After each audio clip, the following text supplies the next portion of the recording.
it's Angelique Vestil, and today I'm going to be talking about how to build credit starting at 18. I'm 22 right now, but I got my first credit card at 18, got approved for the Chase Sapphire card at 20, and that's like the card that everyone wants to get because it's like the credit card. I don't know what it is, but I got it at 20, got accepted for that at 20, and I'm now 22, and just wanted to share with you guys some ways to kind of build your credit. In college, all my friends would always ask me for credit card advice, and I loved giving it because I feel like once you know the system, you could actually use it to your advantage. I've flown all over the world using travel credit card points. Honestly, like, it's been amazing so far, so I just wanted to share with you guys a few tips of how to start building credit at 18. I know there's a stigma that credit cards are bad and you shouldn't use them, and everyone tries to scare you away from them, but if you know how to use them and use them to your advantage, you could actually gain a lot of benefits from it. Essentially, when you're first starting off, you get a credit score, pretty much a random credit score. I think there's a lot of values that go into it, like your parents' credit, your location of where you're opening up a bank.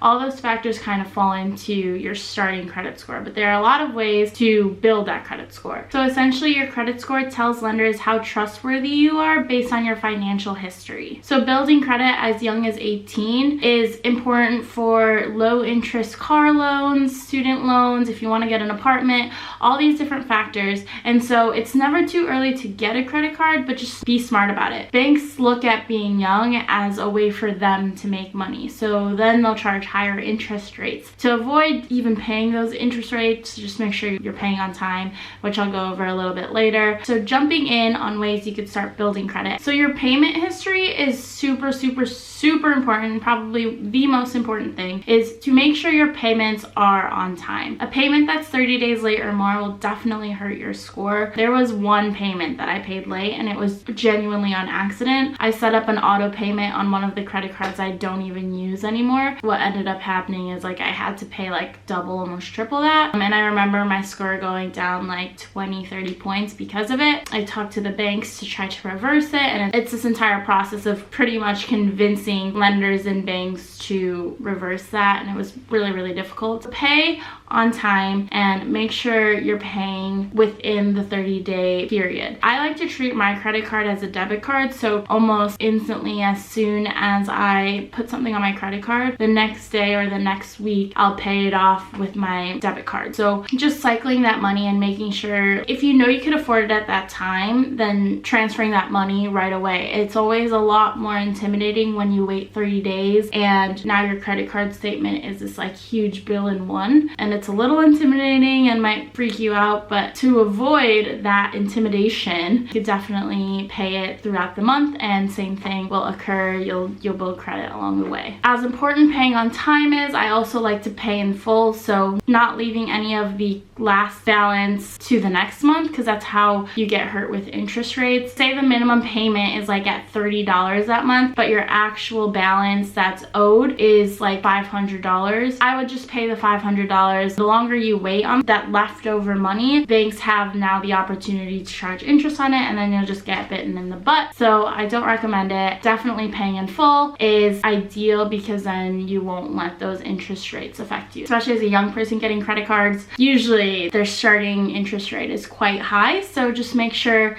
that you're being smart about paying your bills on time, and that's probably the most important thing. The second thing is credit card utilization. So what does that mean? It's how much of your credit card limit that you use. So typically, to increase your score, you'll want to use 30% of your credit card limit or less. Typically, I like to do 20%, but 30% or less. So what does that mean? Say you have a credit card limit of $1,000, only using $300 of that credit card limit per month shows the banks that you're like a reliable person that's not maxing out credit cards every month, because that's where it gets dangerous, is when young adults start maxing out their credit cards with all these different expenses with money they don't have. And then that's really how the banks make money, is charging you these interest rates on borrowing money, essentially. So 30% or less. I think 30% is still a little high. I like to aim for about 20% of that credit card limit, and this is among all your credit cards. So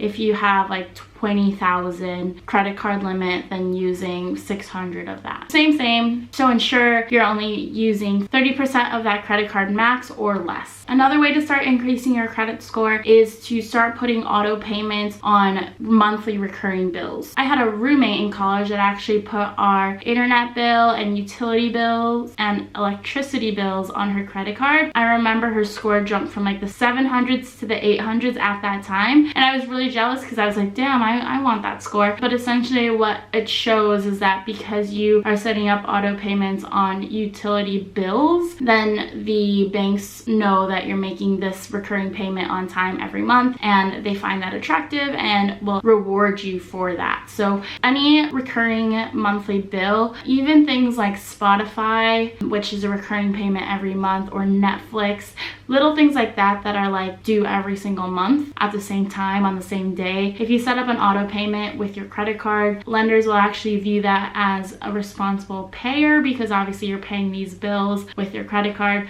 So if you're going away to college, or if you're like sharing a house with roommates, essentially opt in to be the finance person. It could benefit you in the long term. It benefited my roommate for doing it. Just ensure that you have trustworthy roommates that will pay you, then otherwise you're getting bit in the butt. But if you have trustworthy roommates and you're friends with them and know they'll pay you every single month for the bills, then it might be to your advantage to become that finance person of your house and start paying your bills. And also, I think the sooner you start doing them, once you go out and like live on yourself, then it'll be a lot easier to understand how all those things work. So definitely use that to your advantage, recurring monthly bills. Another way to start building your credit score at 18 is to become an authorized user. So essentially, say you know someone who has a really high credit score and a really long history of paying their credit card bills on time. If it's a parent, a mom, dad, aunt, uncle, grandma, grandpa, ask them if you could become an authorized user under their account. And so essentially what that means is you'll have access to your own credit card but under their account. And because this person has already spent all these years building this relationship with lenders, it'll kind of carry on over to you. And since this person trusts you, then the banks and lenders will view you as someone who is trustworthy and will reward you that through your credit scores. So if you know someone with a high credit score, ask them if they'd be willing to give you authorized permissions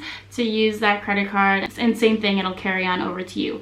But same thing happens if you become an authorized user for someone who has bad credit. So if you become an authorized user for someone who doesn't have the best credit, then that could also carry on to you. So just be careful who you're asking and ensure that their credit history is a-okay. And yeah, that's another way to start building credit. And another way is using a cosigner. So this is actually how I got approved for the Chase Sapphire card at 20. I ended up using my mom as a cosigner, and I was really surprised when I got approved because this was like, I didn't have anything in Chase. I didn't have like a Chase checking account or anything. But essentially, similar to an authorized user, a cosigner is someone who co-signs on this credit card with you. So essentially, if you don't pay, then this person who's your cosign is on the hook if you don't pay. So make sure you are responsible and your cosigner is responsible, and then you guys are just both paying bills on time, and that's okay, and then that's fine, and you'll both benefit from it.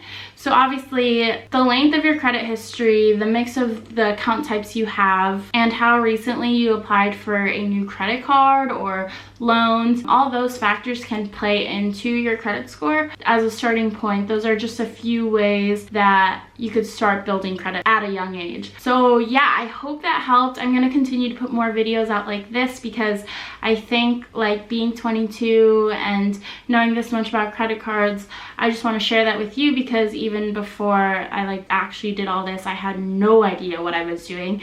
My parents are immigrants, and in schools no one really teaches you how to be like financial smart. So I hope you liked this video and found it helpful, and yeah, thanks so much for being here. I'm really excited for all of this, and I'll see you guys in the next video. Bye.